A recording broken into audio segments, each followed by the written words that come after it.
Demain, nous serons le 11 novembre, jour de l'armistice pour la Première Guerre mondiale. Alors, au cours de cette guerre, 12 soldats et 8 espions ont été exécutés après avoir été condamnés par la justice militaire.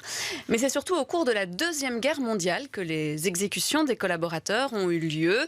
Il y a eu en tout 242 exécutions et ces exécutions sont au cœur de l'ouvrage d'Élise Rojasi et Stanislas Horvat qui sont dans ce studio. Bonjour à vous deux. Bonjour.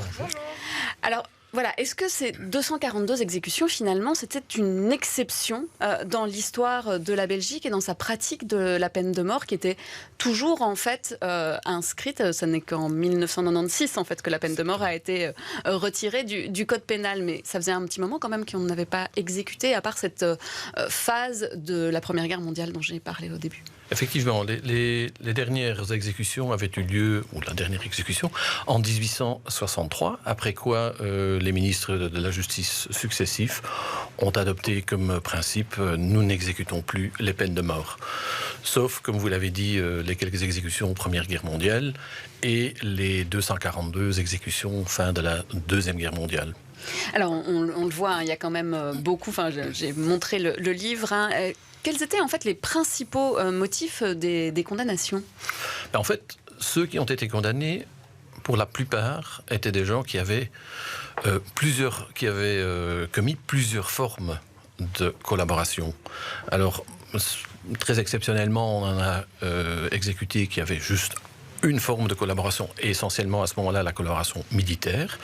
Mais bien souvent, c'était donc soit collaboration militaire, donc avoir porté les armes contre la Belgique, ce qui voulait dire pas nécessairement l'uniforme et aller au front de l'Est, mais également des gens qui ont servi de chauffeurs ou de gardiens ici en Belgique.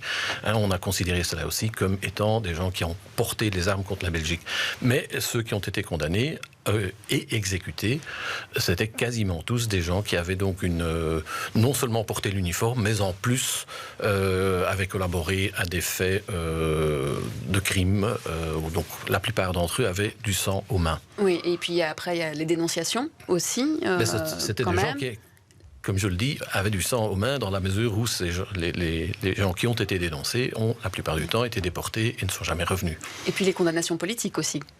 Il y a eu de la collaboration politique. Il y a eu de la collaboration politique et culturelle, mais ceux qui ont été exécutés, c'était non seulement cette forme de collaboration, mais en plus, ils avaient dénoncé des gens ou ils avaient collaboré à d'autres formes d'infraction. Dans la croyance, on va dire, populaire, on a l'impression, en tout cas du côté francophone, parfois que ce sont plus les néerlandophones qui ont collaboré. À la lecture de votre ouvrage, on voit qu'en tout cas, pour les exécutions et pour les peines de mort qui ont été prononcées, ce n'est pas forcément le cas et qu'il y a eu plus, en fait, de francophones. Exactement. Il est vrai qu'au début, donc tout de suite après la libération, dans les premiers mois, il y a eu beaucoup plus de néerlandophones qui ont été condamnés à mort et exécutés. Après quoi, on a eu les francophones qui ont suivi.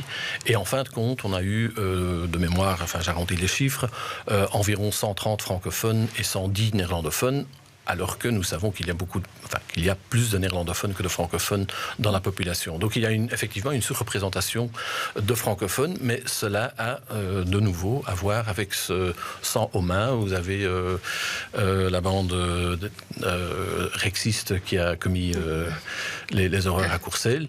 Et donc, tout de suite, on a un bon nombre d'exécutés uniquement pour ce gros procès. D'autre part, du côté néerlandophone, là, il y avait les procès de Brendonk, où là aussi, on a eu un grand nombre de personnes qui ont été condamnées et exécutées.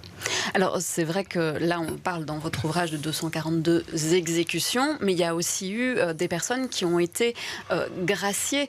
Là aussi, est-ce que finalement, ces grâces, on voit qu'au fil du temps, il y en a de plus en plus. Donc, ça veut dire quoi ? Pourquoi on a gracié ces gens ? On est revenu sur les condamnations qui avaient eu lieu.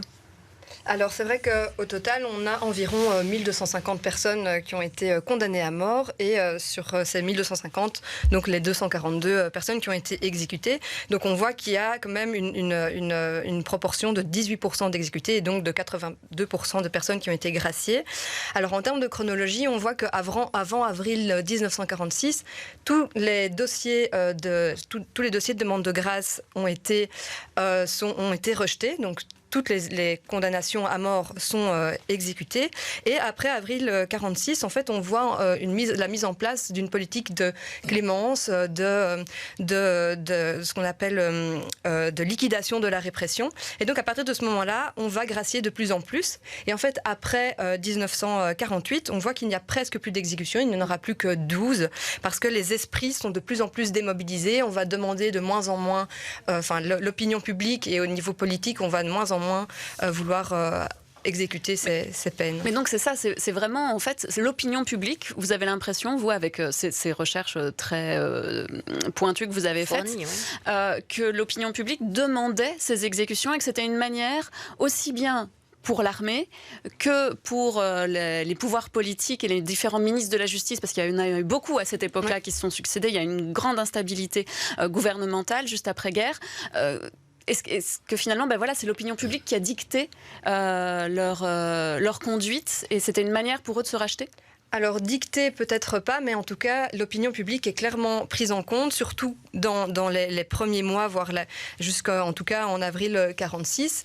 On voit très clairement que l'auditorat général, donc qui est le parquet militaire qui a en charge cette répression, va insister auprès du ministre de la Justice pour que les exécutions aient lieu, parce qu'il est nécessaire de rétablir l'ordre public, parce qu'il y a énormément de manifestations.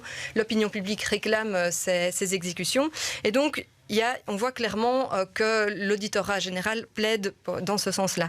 Après, est-ce que le ministre de la Justice exécute ou n'exécute pas sur base de cette pression? Ce n'est pas clair, mais on ne peut pas dissocier la pression de l'opinion publique de ce qui s'est passé et des exécutions. Et la pression politique aussi, peut-être ?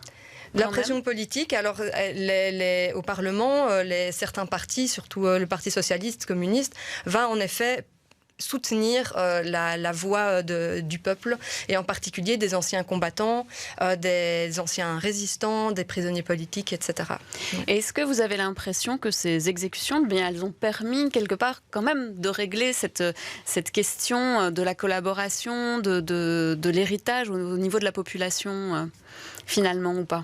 Dans un premier temps, oui, puisque comme on vient de l'expliquer, la population, dans un premier temps, demandait des exécutions par vengeance pour ce qui avait été vécu.